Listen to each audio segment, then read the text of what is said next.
May I request Dr. Jagmohan Mishra from Calcutta Medical College? Is he here? Can you summarize the topics and if there is any confusion, if you have any confusion, you just tell me. Clarify. Can you come here so that everybody can see?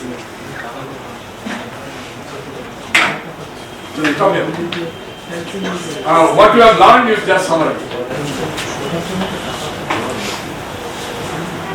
Good evening, senior and my colleague and my senior, myself Dr. Jagmohan from Medical College.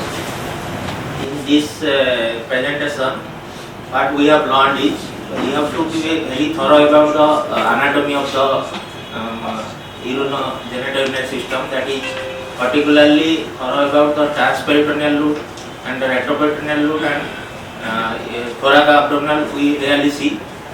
Particularly we have approached the kidney through transabdominal and retroperitoneal. Therefore, we have to know the anatomy clearly, and second is the plane for dissection. We have to go in a proper plane so that we will very little face a very little problem. And third thing, we know that in case of we are facing any difficulty, then we should go by direct towards the outer caval area, which is little bit difficult for us, but we can approach so that we will control the arteries.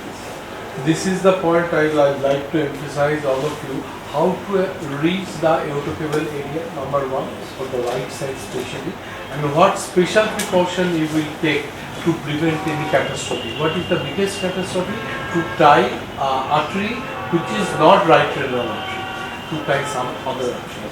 So you will have to specify specifically, before ligating the suspected right renal artery, you must dissect out the left renal artery, that it is left renal artery, and this has to be identified before ligating the right renal artery. That and how to reach the aortocaval group, what is your idea? We cauterize the duodenum and we start shifting the organ medially from right to left. We go gradually we go, and you have to cut the mesenteric without injuring the mesenteric arteries and other things, and gradually we have to shift the organs mainly to the other side so that you can see the artery very clearly.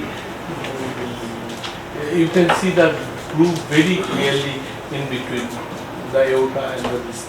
And for the left side, if the mass is very big, it is always better to approach the artery from the back, because the aorta is a retroperitoneal structure, and you will see the aorta very clearly if you turn the mass to the medial end, and if you see from the back, the artery is always peeping out from the lateral border of the aorta, and that is the most easiest way to approach a mass which is very big in the left side.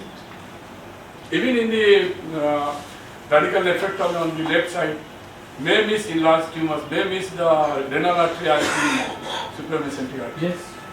Even in the usual procedure. So be careful, this is going inside the kidney. It is not going towards the viscera, intestine. Be careful.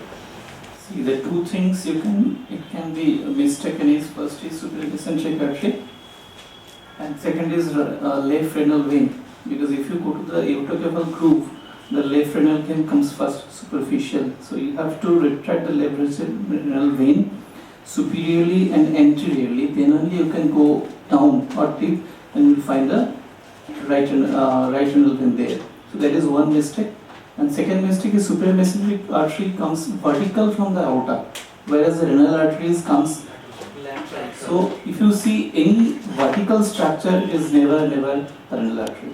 So that's the two things. Any question regarding this? Questions and clarifications? I have one small observation. Sometimes we may have a doubt whether it is really the superior mesenteric artery or the renal artery. In such cases, the safest thing would be to use a bulldog. Now you can put bulldog and see. Put a bulldog and carry on with the rest of the dissection, and meanwhile have a look at the bowel, whether the bowel Even if you are very much in doubt, you are not, unable to identify them, put a bulldog. Especially if the Don't cut mass is crossing the midline. If the mass is crossing the midline, it becomes very difficult to understand.